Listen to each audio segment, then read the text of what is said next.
girl G here. Welcome back to my channel. As you can see, we are back home. Your girl is making her first video back on the regular televised program.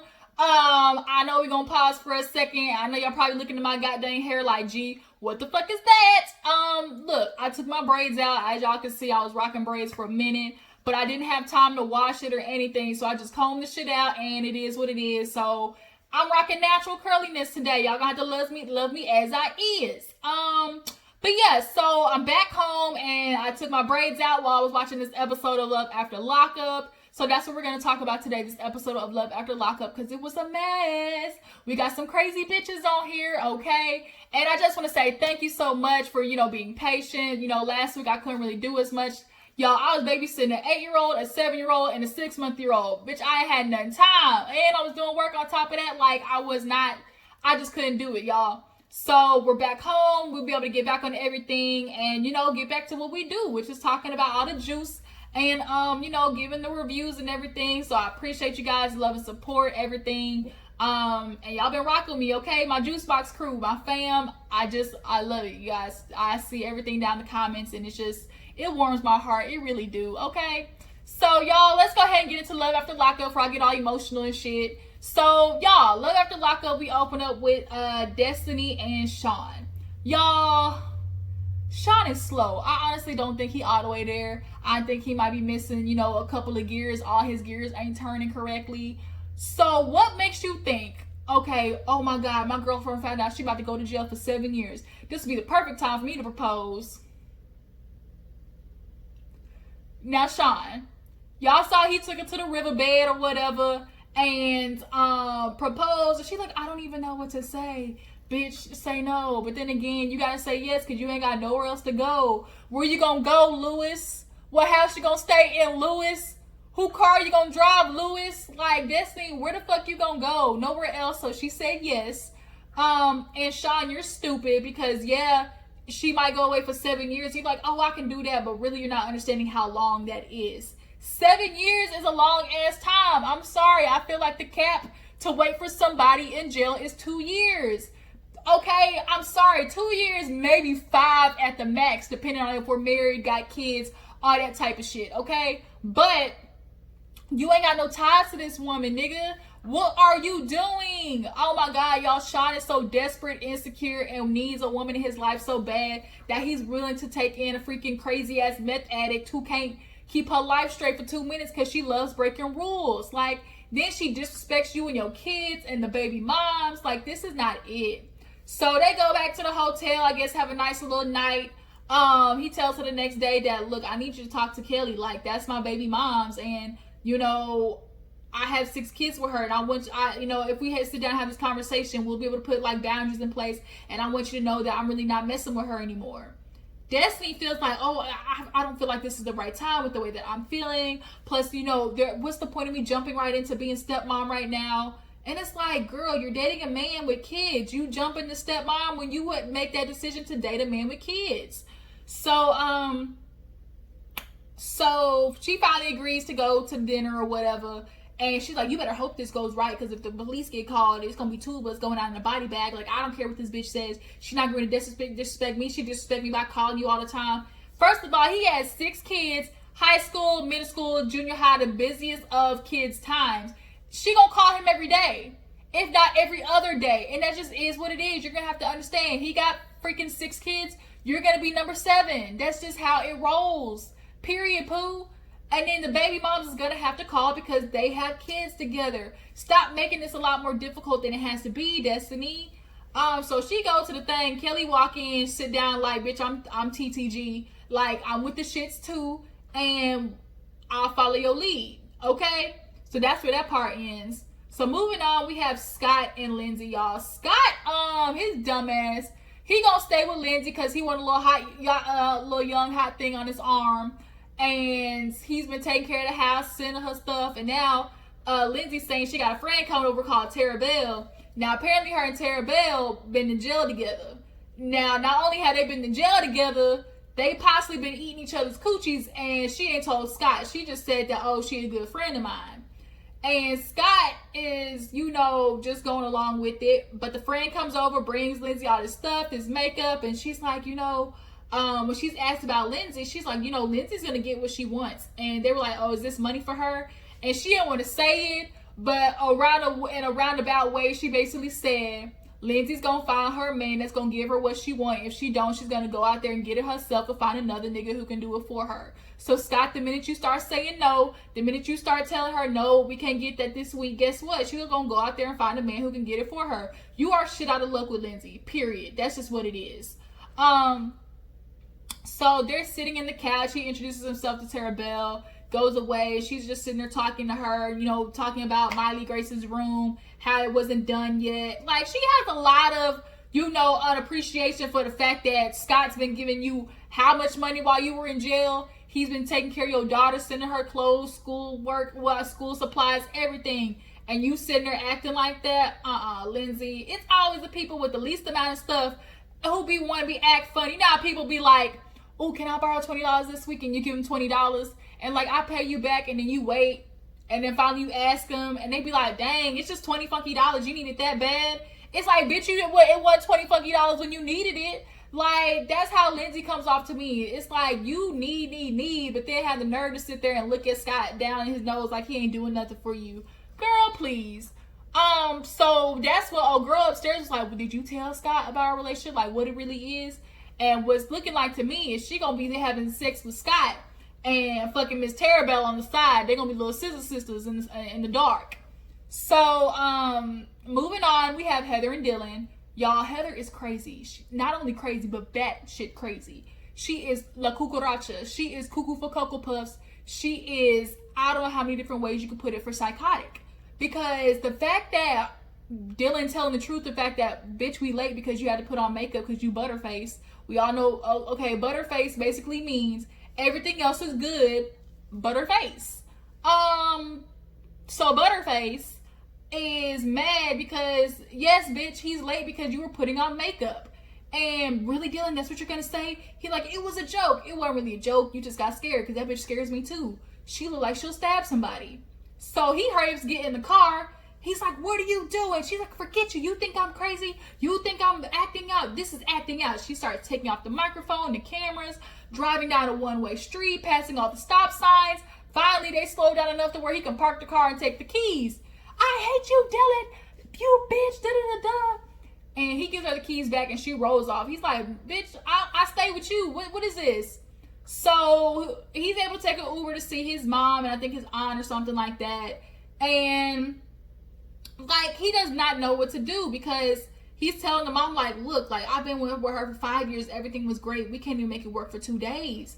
Like, I'm telling her, like, oh, I need to go to the driver's license place. She's late, not even thinking about him.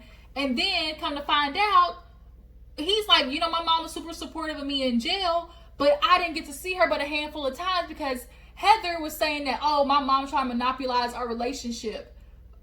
Heather, if you don't take a back motherfucking seat, if there's any one person that's supposed to see a person while they in jail, it is their parents. The mama is gonna go see her son. Like, how you jealous of the mama though? Like, you were jealous of your own aunts talking to this man. Like, you need help. You need like Dr. Phil, Oprah Winfrey, and Iyanla combined type help. I don't know. Like, we know a little bit of what happened to her in her childhood, but it clearly has affected the dog shit out of her. She's insecure. She's like got like attention issues. Like, it's not cute, Heather, like you acting this way, especially on national TV. So the mom's like, I get it, Dylan, like you have such a big heart. And he's like, you know, she was with me for 5 years. She did what she could. And people who are in jail always have that obligation to people, because if you've been there for me while I was in jail, when I get out, I feel obligated to you. And now Dylan's doing that. And it's like, but honestly, the best thing for him to do would be to bounce. You can't tell me Heather ain't the type of bitch that would call a parole officer because she mad and pissed off. Look, drop down in the comments. Tell me, do you believe Heather would do that? If she got pissed off at Dylan, would she call the cops on him? I absolutely do think so. So now we got to watch him figure out, like, am I going to go back to Heather? I mean, she crazy. The sex is good, but is this bitch going to get me locked up again? You know? So moving on, we have next Christiana and John. Y'all, Kristianna, I have such a soft spot for her because she literally represents like America and how we handle people. Like, she wants to do good so bad, but when you take people who are struggling with issues and put them in the same goddamn halfway house 4 times. Like, it just seems like you purposely are doing that because you know you're getting somebody back out of it. How do you put a freaking drug addict in a house full of druggies and drug dealers? Like, who does that? And you do it. She's like, this is the 4th time I've been to this halfway house. And they know the bitch is going to fail. And they know she's going to relapse. And then there it is, once again, free labor. Like, it does not make any sense. The way this country treats people sometimes is so disgusting. It's not a justice system. It's not a rehabilitation system. You want people to get good enough to go out there and to fail and come right back into the system because it's money for you. And Kristianna, you can tell, wants to do better. She finally has John, a man that's really willing to stand by her side, not beat her up, take advantage of her. And now she's out. They're trying to make the most of it before that warrant come for her, okay? So John hooks up a little hotel because they're like, shit, we need to consummate this thing. He trying to blow that back out before she go back into prison for another however many, months or years they're going to give her. He said, I need to hit this thing from the bike one time. Just give me one time. Kristianna free because she like, shit, I'm good with a blowjob. They get to the door. She's like, I want to suck some dick tonight. He said, well, shoot, you ain't got to tell me twice. He said, I'm ready to get bucket naked. And look, we're going to do some things up in this hotel room. They push producers out so fast. And they got it busy. They got it going on. So then, the next morning, Kristianna's struggling because she feels like she should, go to turn herself in, but it's like, I just want to spend this last time with my family. They go to the house, see the mom. And the mom, obviously, she looks so much like her mom, y'all. But her sister look like, oh, god damn it. Like, her sister been through some things. Now, John is feeling like, I really want to turn her in too, but I also understand just needing that last bit of family time. And the sister's looking at her like, well, if you do this and then you feel this way, like, I might have to be the dick and call the sheriff. And it's like, you ain't got to do all that. Like, you ain't got to do that. Like, she gonna go the next day. The fact that that's even an idea to you worries me. I feel like the sister's gonna fuck up this opportunity for Kristianna so bad. She's gonna start stealing shit from John's house because the bitch is a meth addict. She is going to start, like, disrespecting his house. Like, I can just see it. And the mom's gonna have to deal with that because she finally out of a freaking fumigated ass house that was full of chemicals and she got breathing issues. Like, the sister low-key jealous. I'm getting that vibe from her. I really am. She low-key mad that Kristianna found her a man that's willing to rock by her side, not beat her ass, and doesn't want her to be a drug addict like he is. Like, I just get that vibe. But it was just really sad. I'm glad Kristianna, like, is just taking that little bit of time, but y'all gonna have to hurry up because they're gonna bust your doors down like an episode of Cops. So next we have Jessica and Maurice. Jessica, y'all, she's driving with her mom to go wedding dress shopping. She's finally getting in the wedding of her dreams. And she lets the mom know that she has her best friend as a bridesmaid. It's a little disappointing for her. She misses her sister. They haven't talked in 4.5 years ever since the sister found out that, she's going to be dating Maurice. Now, here's the thing for me. Like, do you not like it because he's a convict? Do you not like him because he's black? Do you not like him because he's both? Like, for her to go so much to the extent of, oh my God, I can't have you around my daughter. You're such a bad example. Like, people who are like that just really irk my nerves. Like, they really do. And so she ends up going to the dress shop, and the first dress ain't fit. She gained a little weight. I guess she's like 6 weeks or something like that now. What is this piece doing back here? It's pissing me off. So to try to ease up the situation, it was real awkward. The lady's like, maybe some champagne. And she's like, oh, I'm not drinking right now. The mom's like, you don't want to celebrate with us? And she's like, well, I can't. And the mom's like, what you mean? She finally like, well, I didn't want you to find out this way, but we're pregnant. And I guess she told the friend already. And the mom's like, oh my God, I'm going to be a grandma. She's like, well, shit, Maurice need to get on it then. He absolutely does. You can find him a job at Wendy's, Burger King, don't matter which one, but just start making sure you got some money coming in. So now Jessica's emotional. She did find a cute dress. But she hopes the mom will tell the sister and hopes that the sister will finally come around and want to listen to her because she's going to have a niece come in the world. It'd be such a dick move to just not even see somebody because you don't agree with their decisions. Like, that's just really fucked up. And she's like, I hope Maurice isn't mad that I told my mom. And it's like, girl, he told your daddy. Like, y'all both couldn't keep y'all mouth shut. So, I actually really like Maurice and Jessica. I really want to give Maurice the benefit of the doubt, but I just know down the line he gonna fuck up. Because he's too good looking of a dude. Y'all ain't gonna sit there and lie to me talking about Maurice ain't a type of nigga that you use for a nice good old smash and dash.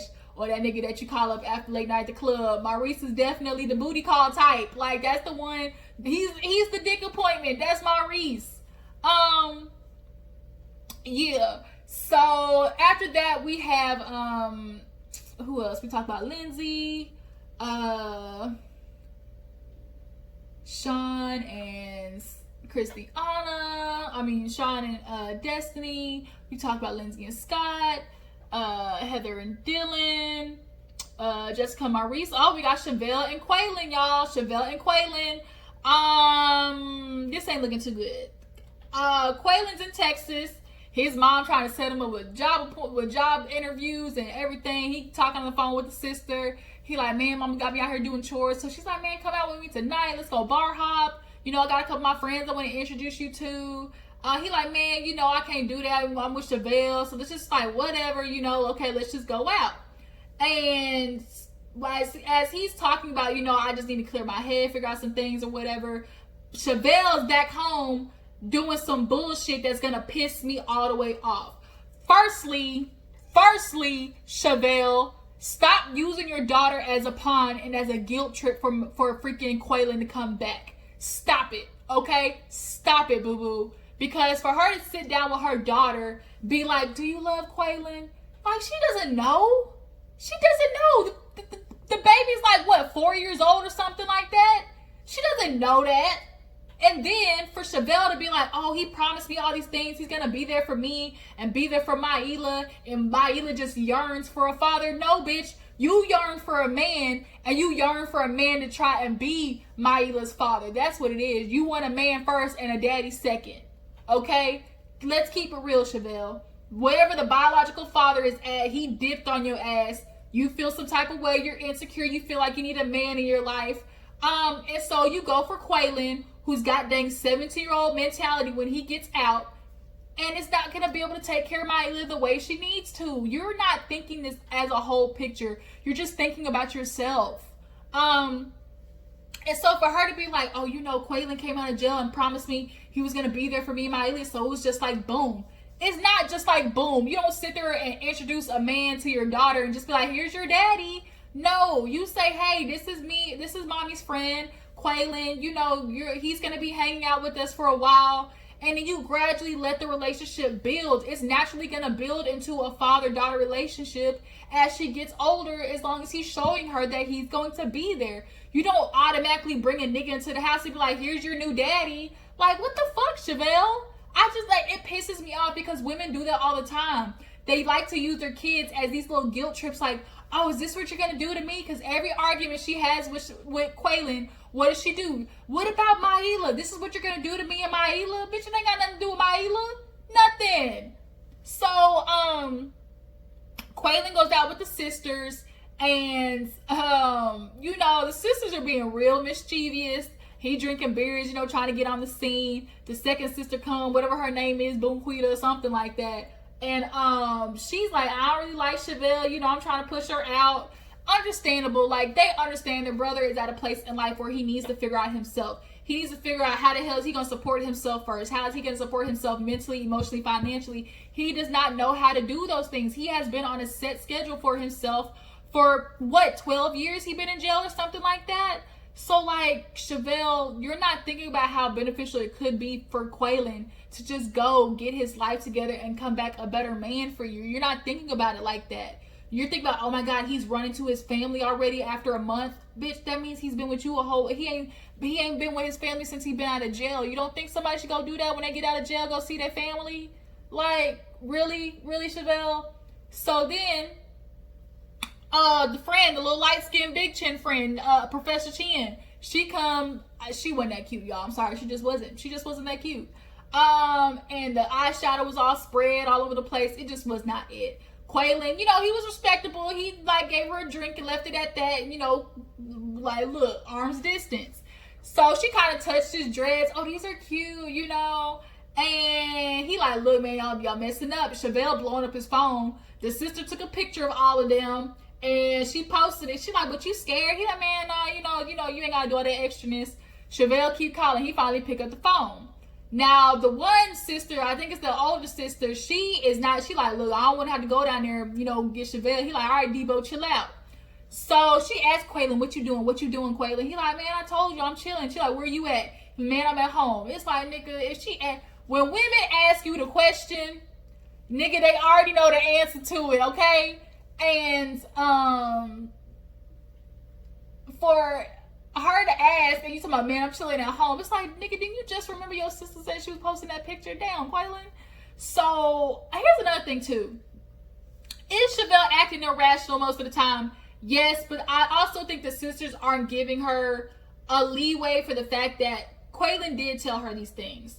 So she has a right to hold Quaylon to, the promises that he told her. And, she has a right to know whether he's going to stay to those things. And the sisters should give her some leeway on that. But it also is the fact that she's pushing it because you're now making it only about you and Maila and what he's going to do for y'all. And now not how he can better himself as well. And also be there for his family as well. Like, she's forgetting that whole aspect of it. But for him, too, see, this is why I ain't tell you nothing, because you always react this way. Nigga, you lied. So, of course, she's going to act crazy. You don't get to sit there and say all this bullshit and expect a woman not to feel some type of way about it. Like, what, Quaylon? So now, she like, really, Quaylon, this is what you gonna do? He like, man, I'm not gonna do this anymore. I told you I was out. That's what's with all the third degree. I'm not gonna keep doing this with you. She's like, Quaylon, you need to figure out your stuff, which he does, which is what he's trying to do right now, Shavel. And he hangs about her face, basically. And she's like, this is not what I need from Quaylon. This is not the Quaylon I know, not the person who promised me all these things. So he go back to the table, tell the sisters, like, man, Shavel tripping, like, where we going? Where the drinks? Where the music at? The girls sitting there trying to ask him questions. Oh, you like music? What is it? Girl, you not cute. But what Quaylon can do is, leave Shavel for a little bit, get himself better. Go ahead, get all the fucking out of his system, because that's what he definitely needs to do. When you've been in jail since you 17, nigga, okay, he got some fucking to do, period. And he can't be loyal to Shavel. He needs some time to go soil his royal, what do they call it? Is it sow his royal oats? Yeah, time to sow his royal oats so he can get out of his system so he ain't cheat on your ass, Shavel. You ain't thinking this all the way through clearly, my dear. But yeah, and that's kind of where the episode ends. Do y'all agree with the sisters trying to like set Quaylon up to get out of it with Shavel? I mean, they're going about it the wrong way, but the intentions are right. Like, if that was my brother, I'd be telling the same goddamn thing. Don't sit there like he now feels obligated because y'all, my hair look a hot ass mess. Like, I need to hurry get this shit washed. But look, y'all gonna love me through it. Quaylon feels obligated now. He feels obligated to stay with Shavel because of Maila and all these things. It's like, don't do that to yourself, bruh. But yeah, that was kind of it. Y'all tell me how you feel about that. Y'all feel like Destiny's out of line for telling Kelly to stop calling about the kids? Do you feel like Jessica's sister will finally come around and want to talk to her after she finds out she's pregnant? But I appreciate you guys for tuning in, being patient, everything, waiting on your girl. Make sure before you go, like this video, subscribe to my channel. I'll catch all you guys later. Deuces.